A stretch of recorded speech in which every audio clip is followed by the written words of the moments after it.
गुरुदम्बा lake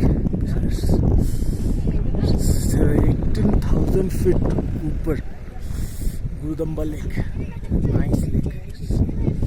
पीछे पहाड़ दिख रहा है बर्फ के साथ एकदम, पूरा एकदम पहाड़ पहाड़। यहाँ पे -5 डिग्री चल रहा है अभी, पूरा बर्फ है। आसमान देखिए, पूरा नीला नीला आसमान है, पीछे एकदम बर्फ बर्फ।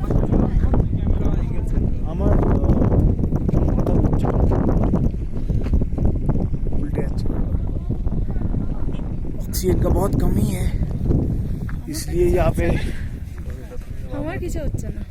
তোমার কেন হচ্ছে? আমাকে ধরো, ऑक्सीजन का बहुत कमी है, इसलिए यहाँ पे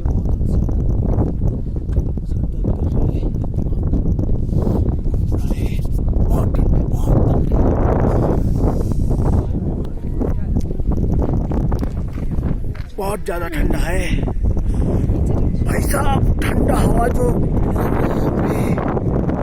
क्या बताए आप, देखिए बहुत ज़्यादा ठंडा हुआ है।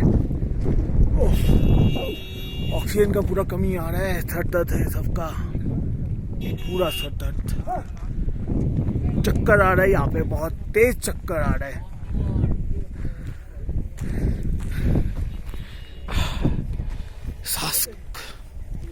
सांस रुक रहा है, बहुत तेज सांस रुक रहा है यहाँ पे। ऑक्सीजन के बिना आप नहीं रह सकते, यहाँ पे सिलेंडर लेना ही पड़ेगा।